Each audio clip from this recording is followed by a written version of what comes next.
Hello, welcome to this webinar on understanding trauma and its impact on learning and behavior. I am Lisa Jaskula, the founder of Jaskula Mentoring. And at Jaskula Mentoring, we often work with children who are traumatized. So we decided to share our knowledge with you.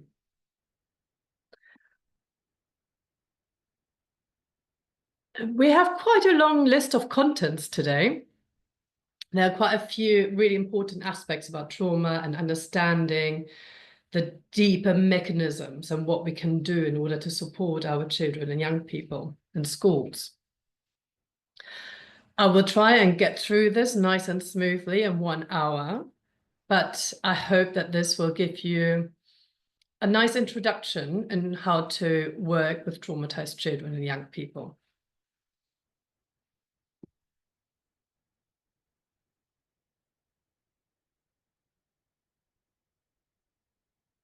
Right, so we will explore the deep underpinnings of trauma, emphasizing the importance of connection and safety and understanding. So we just need to really focus on connection. Connection is what we're made for. Connection is what makes us healthy. Connection, we're tribal animals. We need each other in order to thrive. When we've experienced trauma, we have like a fractured self, we are disconnected from ourselves, and we just need that little help of coming together. Let me just check if there's someone else in the waiting room. Hang on.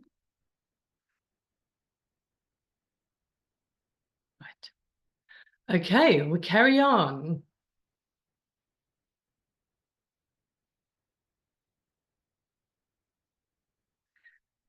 So the power and fragility of attachment. Attachment is the foundational concept which Gordon Neufeld and Gabor Mate describe as the most pressing need and most powerful drive, and yet it is attachment that sets the child up for getting hurt. So I really want to think about that, what that means. When we grow up, children, when they grow up, the most important need they have is attachment.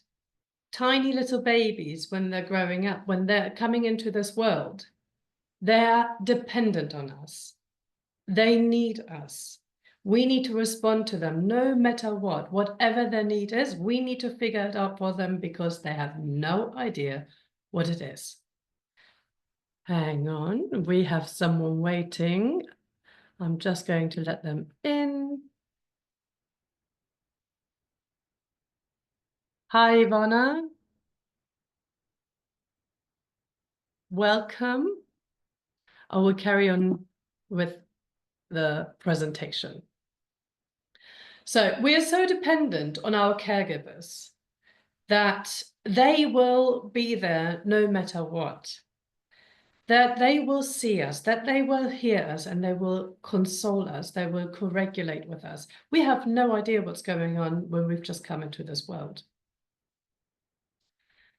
However, when children experience neglect, or, if they experience parents who have mental health issues, difficulties at home, poverty, anything where the parents have to go and work long hours and they cannot attend to a child's need as well as they would like to, that attachment is injured.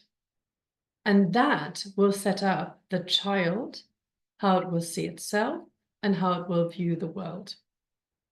And therefore, attachment is the part that sets the child up for getting hurt. So we really need to think about the importance of that attachment, the importance of connection, relationships.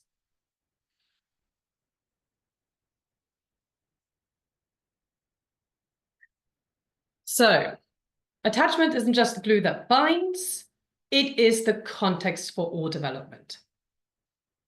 So we learn everything in relationship.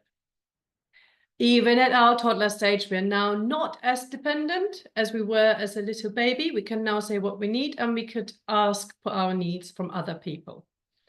However, we are extremely dependent on caring adults, keeping us safe because we have no risk awareness. So relationships act as both the bridge and the balm, providing children the stability they need to explore the world, but also exposing their vulnerability. So let's really let that sink in. We need that stability, we need that safety, because when we're going out into the world to explore and find out what's going on, we want to figure out how we function within the world. We need relationships to keep us safe. We need the safe adults around us telling us, oh, you know, if you fall off this branch, this is going to hurt. We're going to be here to catch you. So the children who have experienced trauma or insecure attachments, they will have a different view of the world. They will learn that they cannot trust other people, also that they cannot trust themselves. Their behavior shows, can show as feral. You think like, what's going on? They're just wild, bouncing off the walls. That's them looking for boundaries. That's them looking for the safety. That's them saying, please give me some safety. I don't know where to stop. I haven't learned where to stop yet.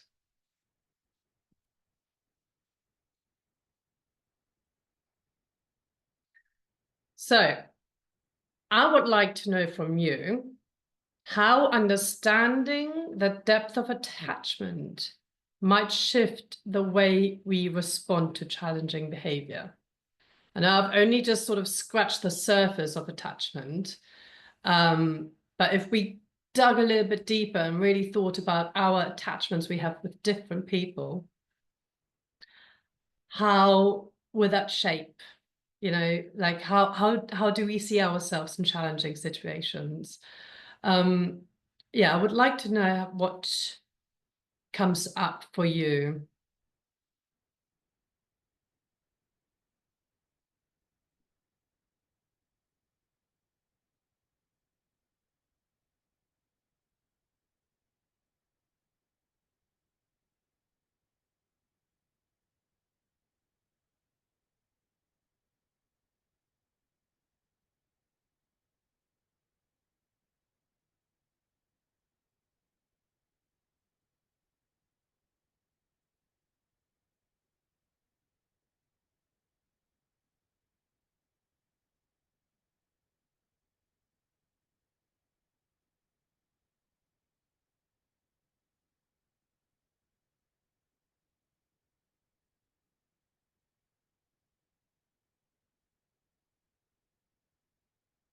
More understanding, like I imagine, towards the child and their behaviors. And I would aim to build a relationship in a calm way to build trust. And I think I agree that is really important. And what's also really important is anyone can be an attachment figure. So when children grow up with interrupted or injured attachment, it's not that all hope is lost. We can be their attachment figures. They need one healthy attachment figure that they can look back on and say, this person believed in me. This person trusted me. This person met my needs whenever I needed to. They believed me. They were there for me. They set boundaries to keep me safe. And they believed that I could be something and someone, and I can reach my hopes. So I absolutely agree with that. It is that mutual relationship that we need to build, and that will absolutely change the way we view the children that we care for and their behavior.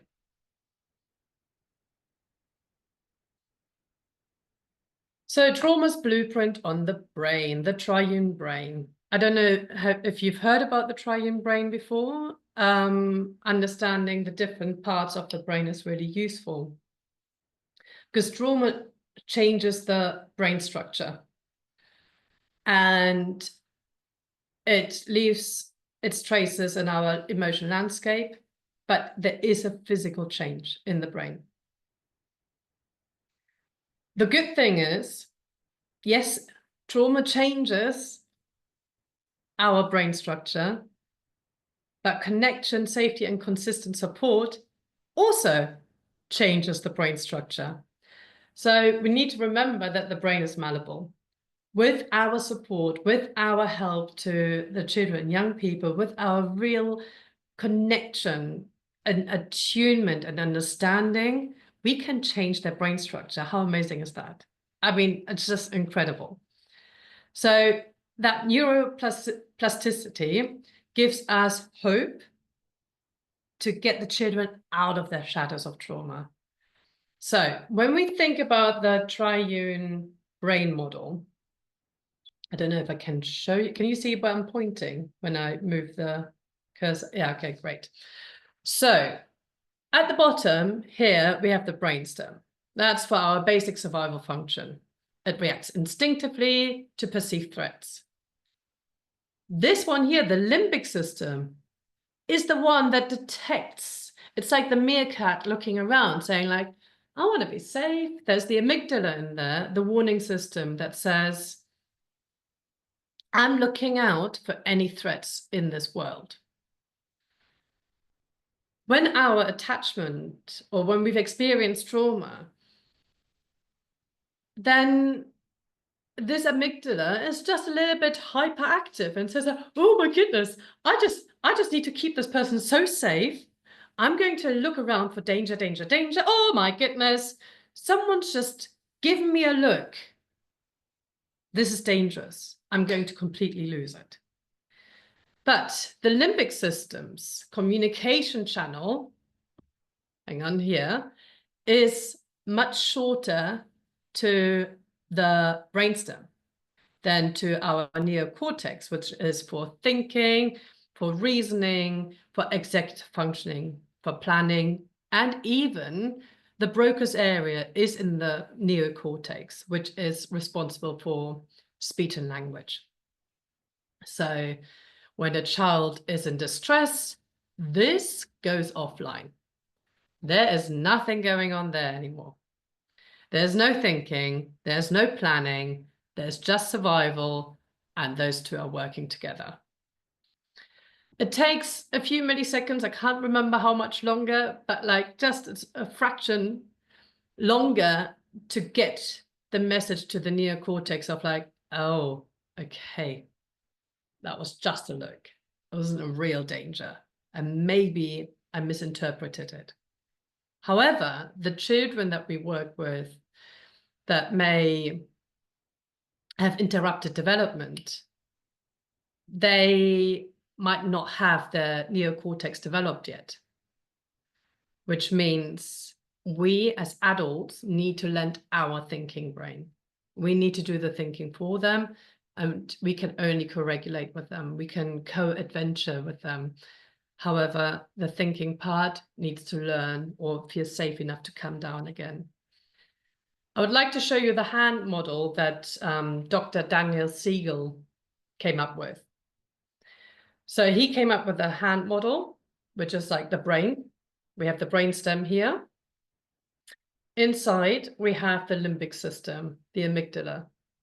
And when we experience threat, this goes offline.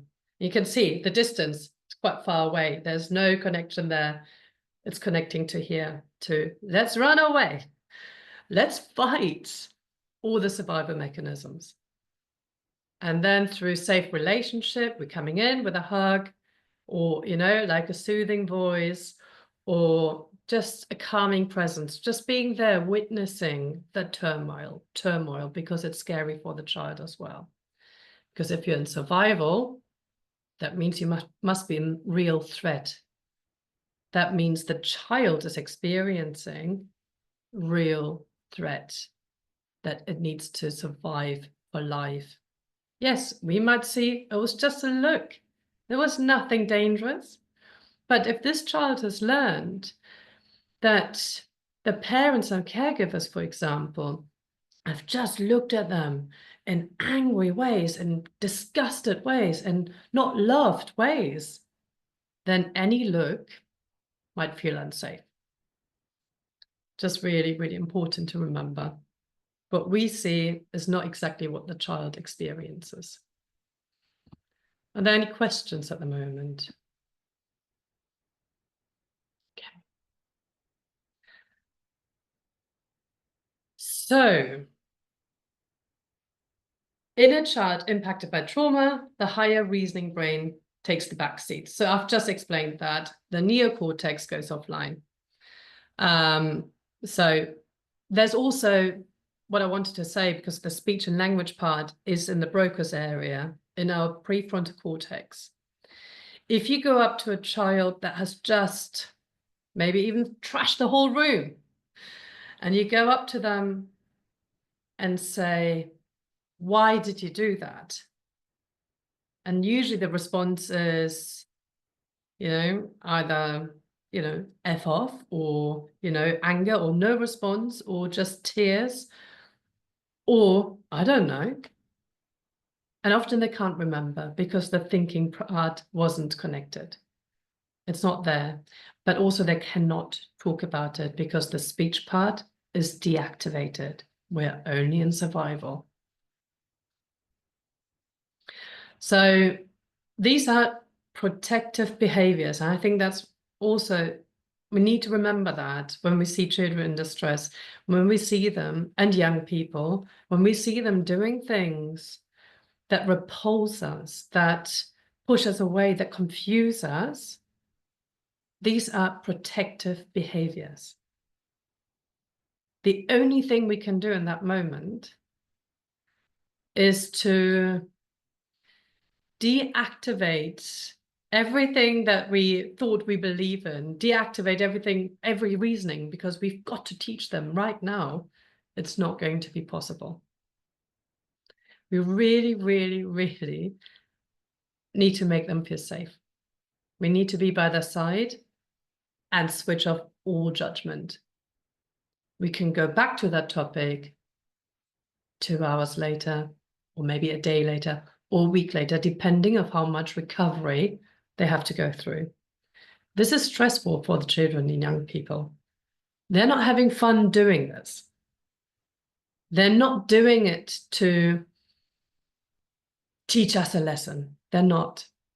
Because children and young people are really there, so eager to please us, because that's their only hope.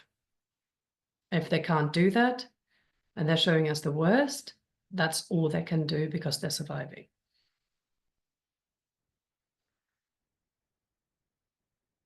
I don't know why my slides are so bouncy. Keeps confusing me. Right. Trauma doesn't just shape the brain, it affects the pace and the quality of a child's development. I have worked, or at Yes School Mentoring, we all have worked with a number of children that might have like a chronological age, let's say 10, okay? But they're actually only 0 to 6 months old. I'm having one particular example in my mind of this 10-year-old who, who was 8 years old when he started and who had already become a danger in his neighborhood. But what he's experienced at home was so traumatizing. Unfortunately, I cannot go into detail with that, but it was horrifying hearing this.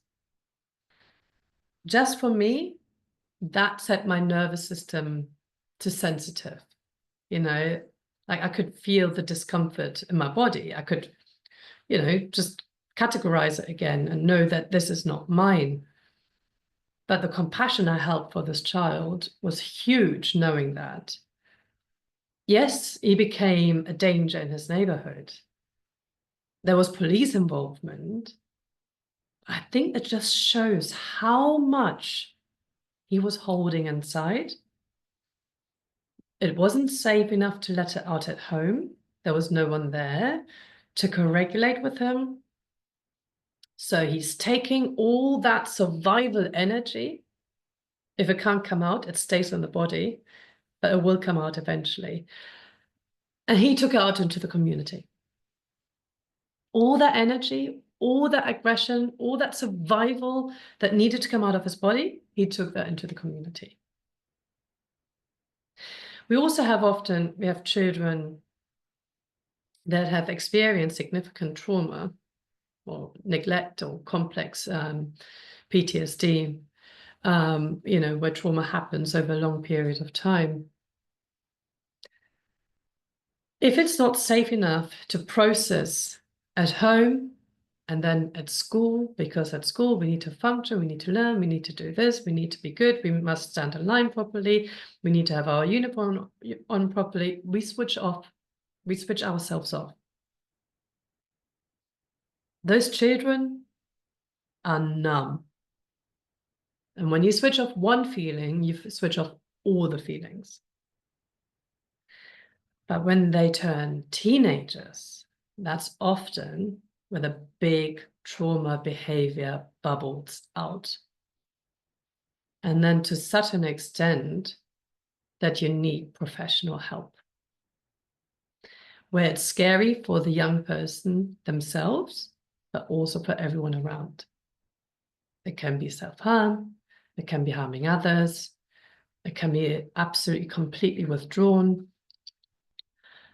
So again, I think when we notice protective behaviors in primary school at younger stage, all those niggly behaviors that we think, oh, they're just annoying. But if they're so persistent, I really urge everyone to think about building that connection, the trust, that the fizz that they feel inside of themselves can be a little bit less fizzy. Just take the fizz out a little bit by bit, through safe connection. We've spoken about the malleability of the brain and how it rewires through safe relationships, which I think is just fabulous. And you know what? We never stop learning. That belief that we would be too old to learn something because nothing would come into our brain anymore is not quite true. We can keep healing. And I totally believe that this is possible. I have worked with children that have been deemed as a hopeless case. There's nothing to be done. We've tried everything. And we have got them to the point of wanting to learn again, because their prefrontal cortex was reactivated through a long process of safe relationships. Like just actually repeating everything that you needed to repeat with a baby and repeating everything that you needed to do with a toddler, and then so on and so on. Then they were asking for maths and English, which is incredible. Right, let me just see. A child, foundational concerns of infancy. Oh, yes. So I've just basically said everything that is written here. I will move on to the next slide unless there are any questions. No, okay.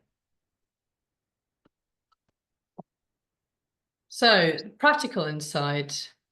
To support the children, we must first ensure they feel safe enough for the reasoning brain to re-engage. Safety is the most important. And safety does not mean absence of threat. But we'll get back to that later. So our job as adults is to lend our adult brain to them. Our reasoning. We can do the reasoning, we can do the regulation, we know what the children need, and they need that from us. Because the children that are chronically dysregulated, their prefrontal cortex is not working. They will not be able to take in any English or maths. It's just not important, because in survival, if you're running away from a bear, you don't want to learn to read, and you definitely don't need maths in that moment. You just need to run or fight for your life. And as adults, we can see that these children are actually not in danger, they are in safety, but they can only learn that within the safe relationship. And once we sit next to them and we can say, hey, you know what? I get it. I see you. And I trust what you're experiencing must be so difficult. And I'm really sorry you're experiencing this. I'm here for you. I'm sitting beside you or across the room. But I am here, you can see me, and I'm not going anywhere until you are ready to engage. And I will always check in with you. I am here. And once the nervous system has calmed down, then you are able to actually revisit what's going on, revisit what happened. But it has to be with real curiosity. It has to be with real compassion. It can't be like, so what do you think you were doing there? Can you explain that now? It needs to be like, actually, what was going on there for you? So, you know, the person looked at you in a funny way, or they said something, but it felt like an attack to you. Okay, you know, and then you carry on. You just go step by step a little bit further. And that's how we can rebuild the brain, which is incredible.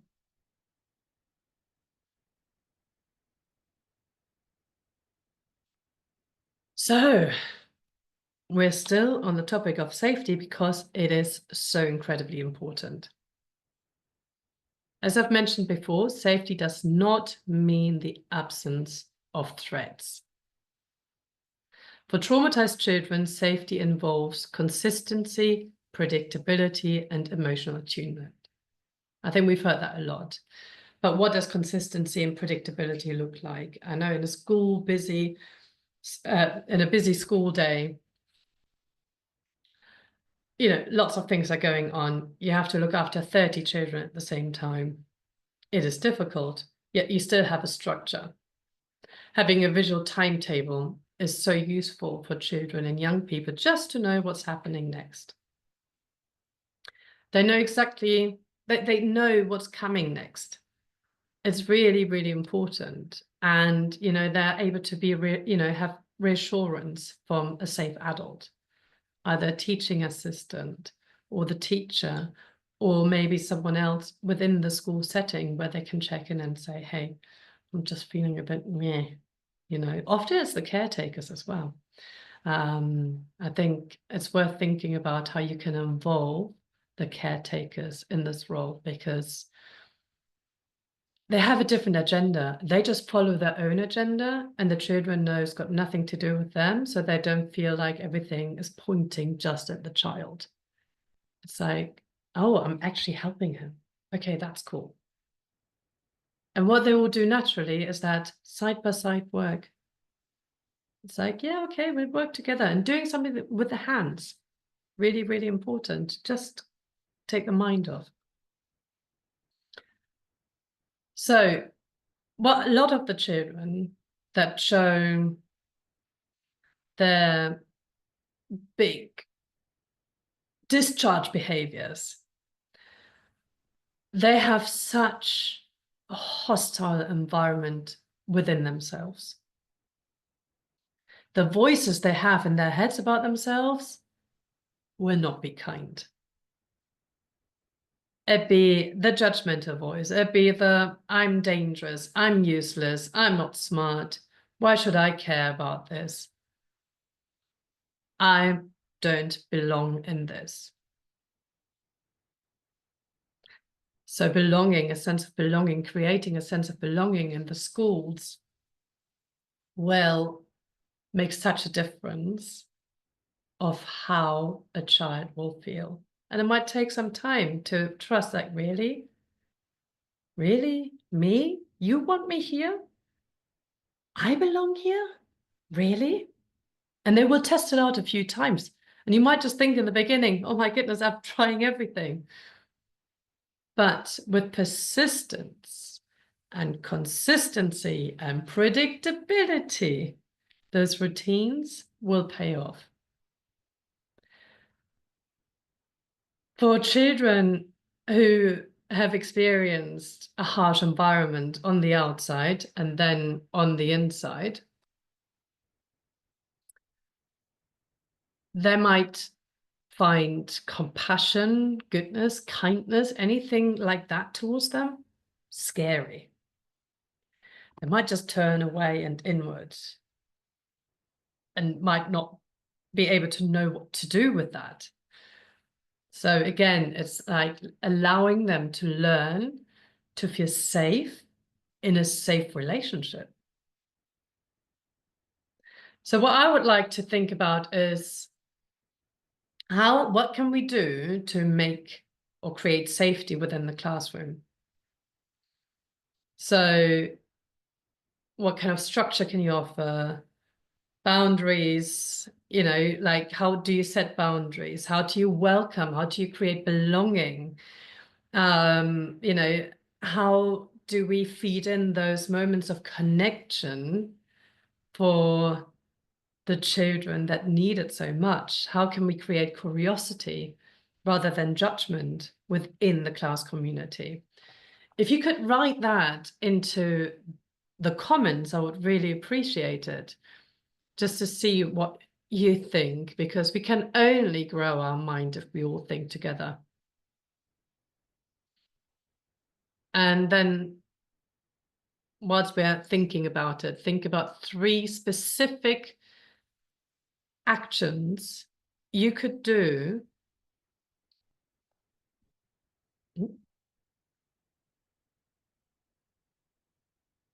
Just having more people coming to join us.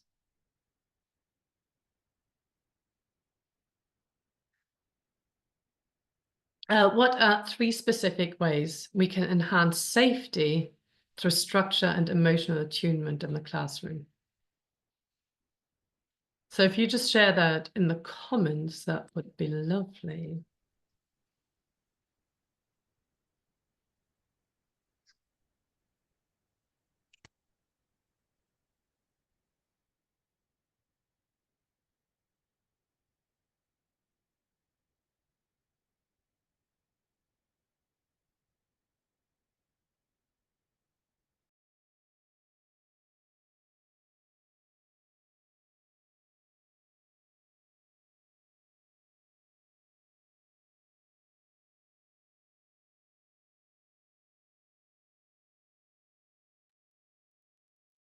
Right, greet students at the door, take time to ask them about their interests, and then remember to ask about the following lesson.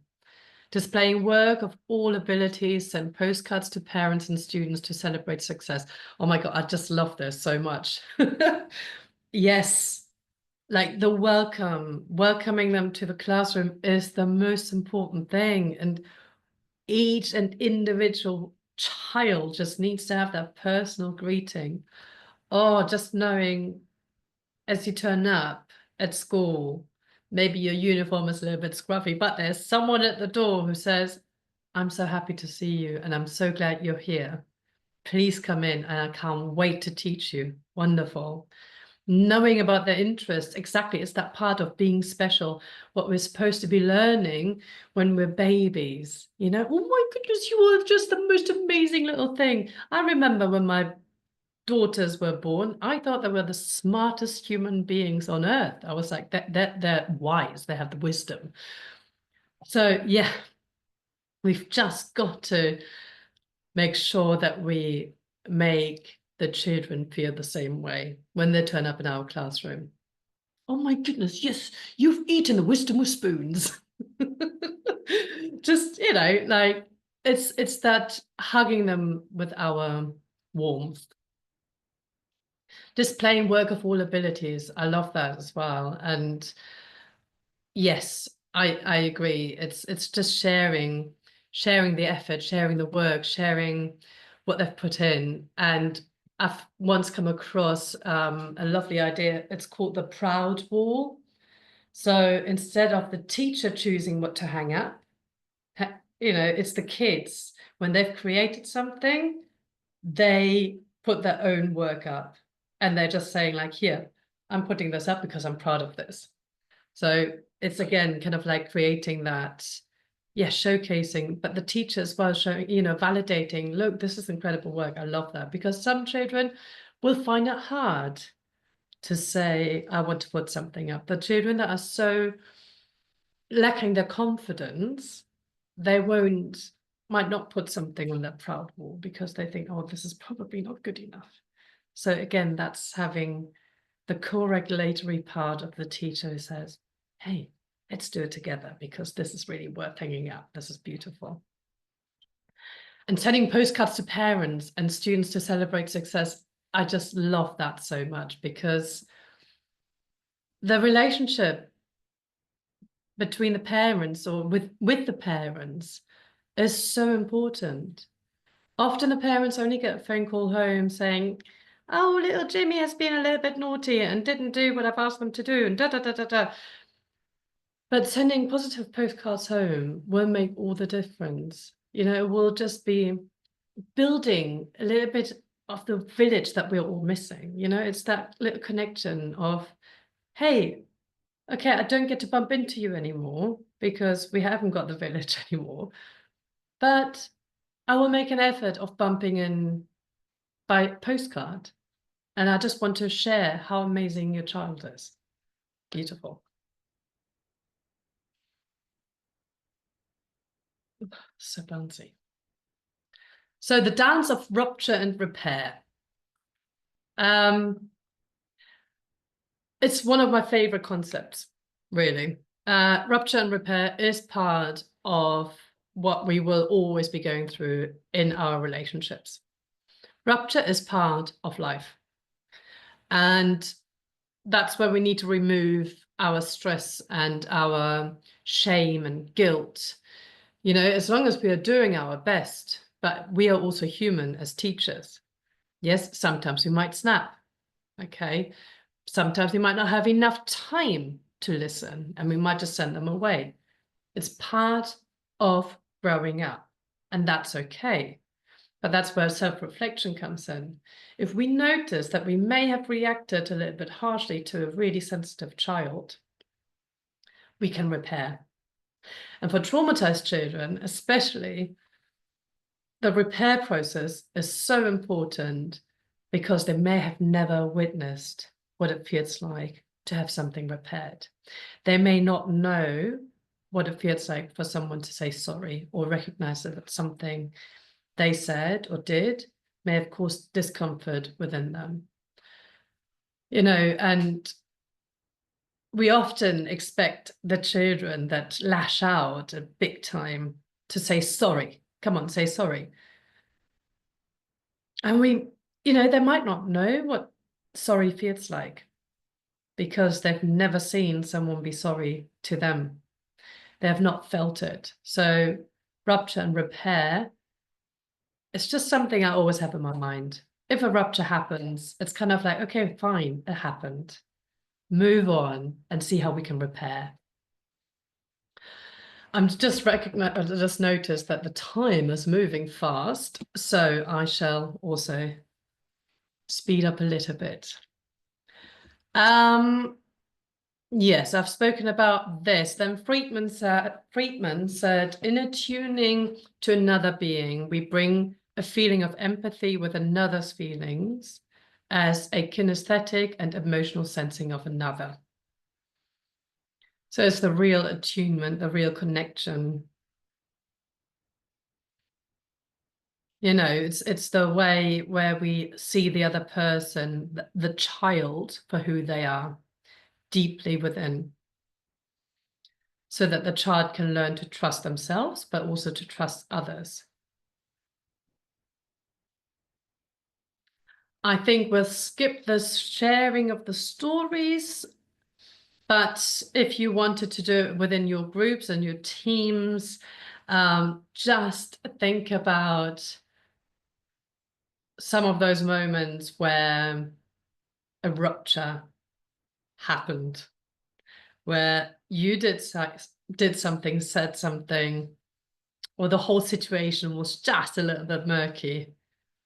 But how, after you repaired the situation, what beauty actually came out of it. Because I've had a few rupture and repair moments where I thought, actually, it was really good to have had the rupture and repair moment because it kind of deepened our relationship. It was really meaningful and really important because also in that moment, the child has learned, okay, there is imperfection in life, but you can repair. And I've seen someone do this to me. Someone actually took the time and the effort to repair for me. So the rupture and repair process is actually a really, really beautiful one. So let's not run away from ruptures. Let's not run away from imperfection. I would say almost like run towards it, but yeah, within reason.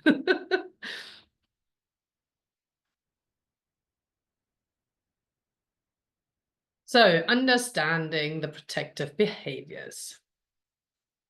So protective behaviors in traumatized children can be overwhelming, and sometimes they manifest in such intensity that even young children can be extremely strong and maybe harm the adults around them. We just have to remember, if you are trying to survive, imagine you are being attacked by a bear.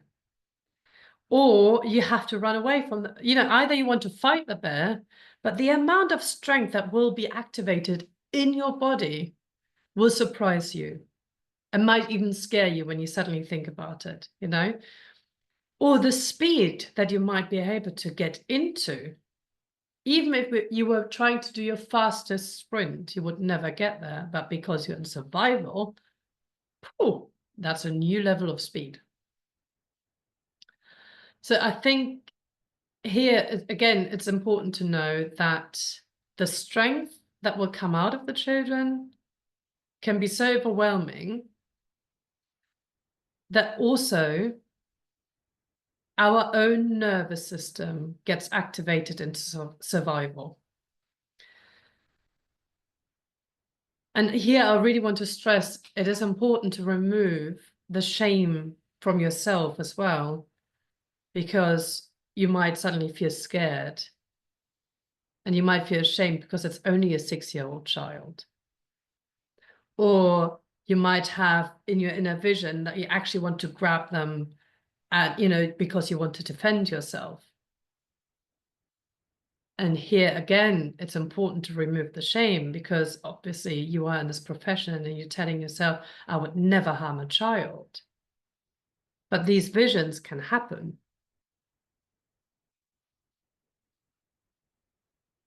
Our nervous systems always communicate with each other.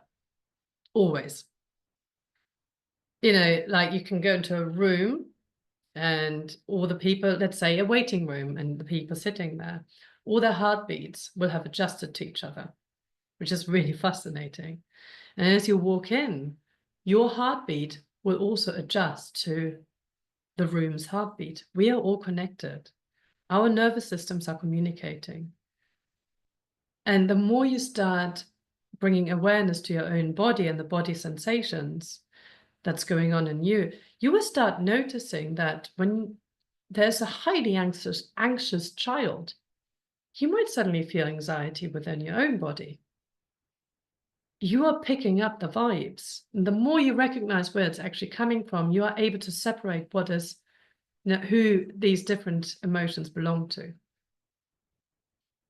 But yes, back to the protective behaviors and the survival behaviors, please make sure to recognize that this is your survival mechanism kicking in if you are dealing with a child in survival, and really recognize to bring some distance in eventually.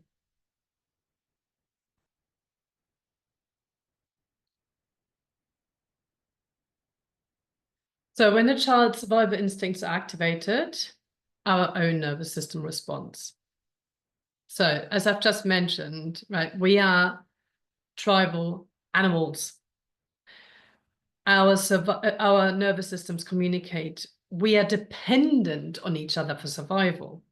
So Mother Nature thought this is a good idea, you know, like if one person's survival mechanism gets activated and the other ones haven't really noticed any danger, they still get activated. Survival jumps on. This is what happens. A child's, you know, survival is activated, ours jumps on too.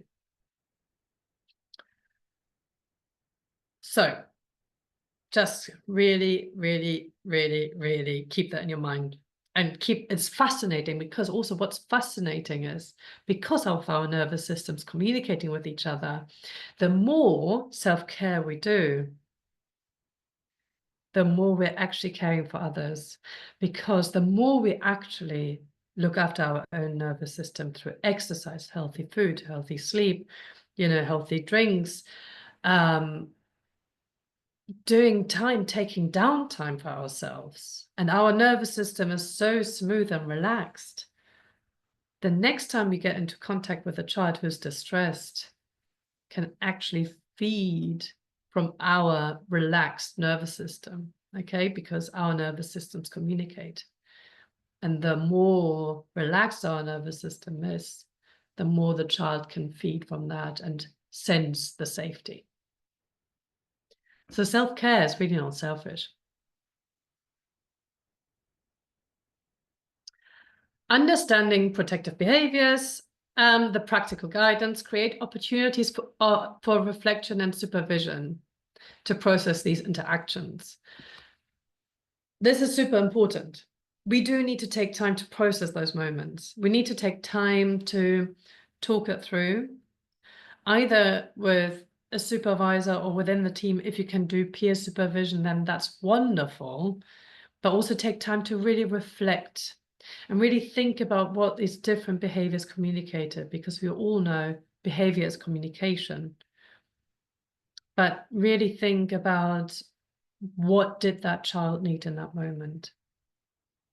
What did they run away from? But what is the deeper, what's the internal world looking like?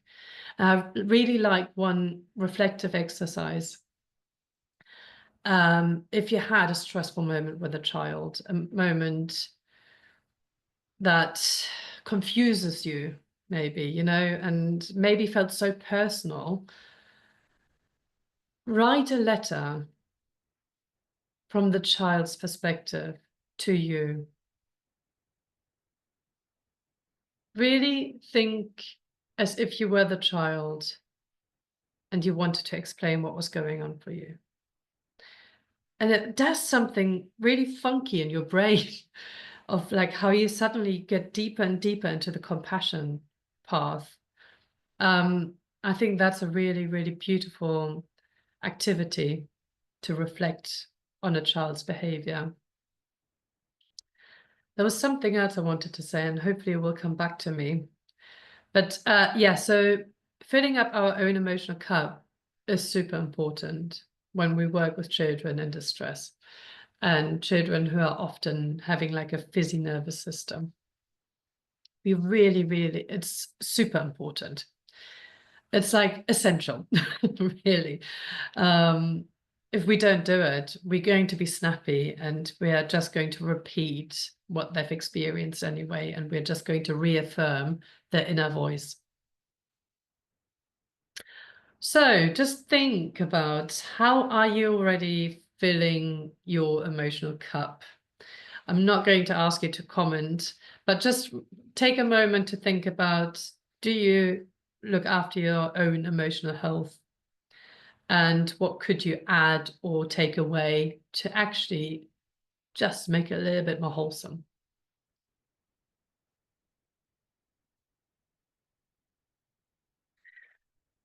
Oh, recognizing the buildup of to discharge behaviors.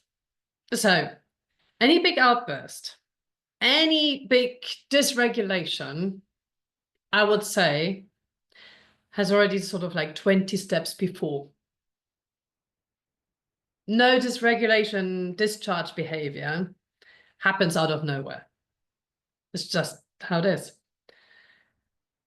If we start becoming like little detectives of dysregulated behavior, whatever it means for each individual child, we can work preventatively. If we notice the smaller ones and co-regulate with them, then we're just going a step back again, to less dysregulation. If we just think like, oh, it's nothing, I'm going to deal with that later. Oh, then there's another thing. Oh, no, not now. Oh, sorry, I'm busy. Suddenly, if there's this discharge behavior, why did you have to do that? So we just have to remember that traumatized children have an extremely sensitive, highly sensitive nervous system. It picks up on anything that could be a slight rejection, even if it isn't from us, because we are just busy. But for them, it feels like, I don't matter again. I've just been sent away again. What I say is not important. So just start really noticing smaller behaviors and what they could mean. So small moments of distress are opportunities for co-regulation and intervention. And also in some schools, so, like how you have a worry box. Instead of having a worry box, they created a connection box. So then there can be little postcards and, teachers, can be like, what do you want your teacher to know about you? It's like, oh, I went to the park yesterday, or, oh, my tooth fell out, or, daddy's been shouting at me again, or mummy never cooks me any dinner, things like that. So then in that connection box, everyone can share what they want to share. It doesn't have to be just about worries, but they feel heard and seen. So my voice is starting to go.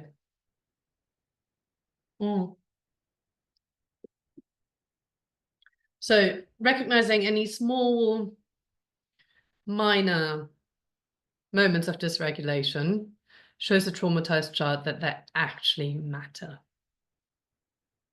They matter.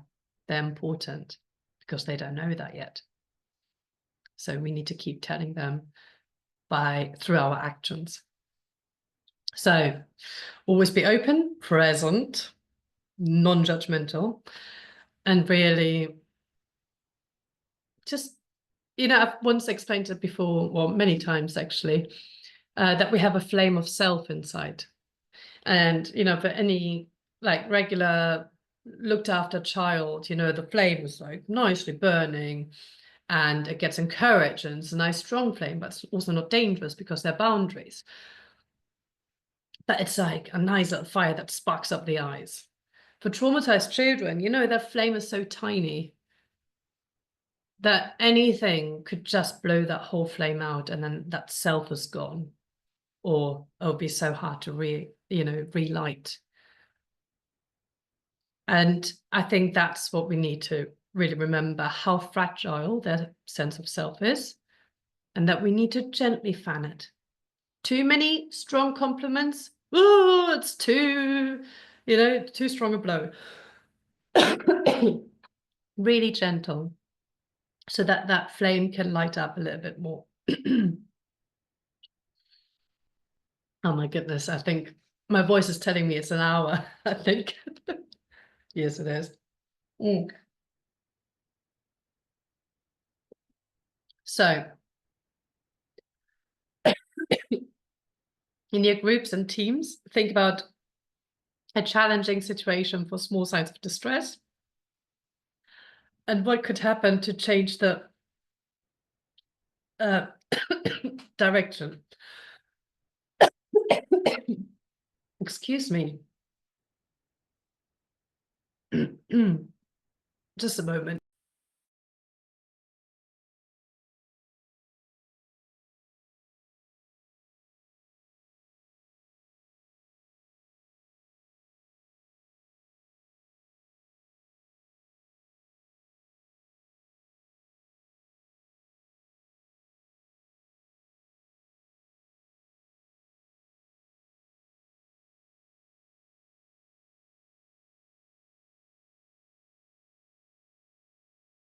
Right, I'm sorry for this, I'm back. So I want to cover the topic of secondary trauma, which is a thing when we're working with traumatized children. Again, our nervous systems communicate, but also witnessing extreme discharge behavior, which is, quite can be violent and distressing. It does something to us. So it's really important to recognize it and to notice any changes within yourself and getting the help and making sure that you get supervision and self-reflection, noticing what's going on in your body will be really, really paramount to know that something is affecting you. Attunement and co-regulation. I think we've covered this quite a lot now. So it's about not fixing the child. The child is who they are. They're perfect the way they are. The nervous system is doing exactly what it needs to do. Their brain, their survival, it's all there for a reason. It's important. And it's important that we recognize it. We can't just say, oh, no, you mustn't fear that. Or don't worry about that. It's just really acknowledging their experience. Their experience is real. And that's what we need to hear and attune to. We need to really hear them and feel them and allow ourselves to experience what they're experiencing through nervous system communication.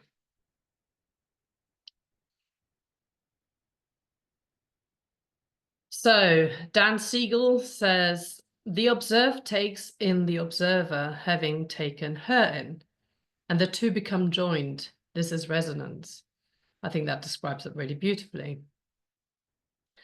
So we soften the boundaries between teacher and student, and we create a sense of safety and mutual understanding. And it needs to be real understanding, co-regulation. The child still needs our adult brain to go through the difficulties.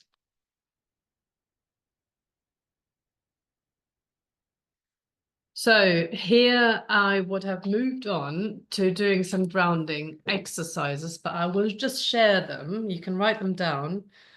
Just something you can do in the moment of, in the heat of the moment. It's more like thinking about how can you bring yourself back into your body in a stressful situation. And first of all, just tell yourself, whatever the child is experiencing is not you. Their reaction has got nothing to do with you. So once you can separate yourself from that and just observe the situation as the situation, that'd be immensely useful. And you can just be witnessing, you can be there. What I find helpful is actually the position you can see on the picture, putting my hands on my chest and just feeling myself breathe. Or sometimes I put it on my tummy as well. And just stand there for a moment and just come back into my own body, feel the ground under my feet. So it's just really just being in your body. What also is useful you can do in those moments is the 5, 4, 3, 2, 1 exercise. 5 things you see, 4 things you hear, 3 things you can feel, 2 things you can smell, and 1 thing you can taste. Or just 1 thing you love about yourself. I like that one as well. Or a body scan, as you're just standing for the child to get through the wave of emotions, just notice, where do you feel the tension? Is it in your neck? And you just go scan through your body. And also sometimes you can feel, the sensation of threat activated maybe in your head or your hands and fingers, and just note, and you can shake it out a bit. Just shake out, get rid of the tension in your body. So these are things you can do just in those moments where you can't run away and hide yourself in a room.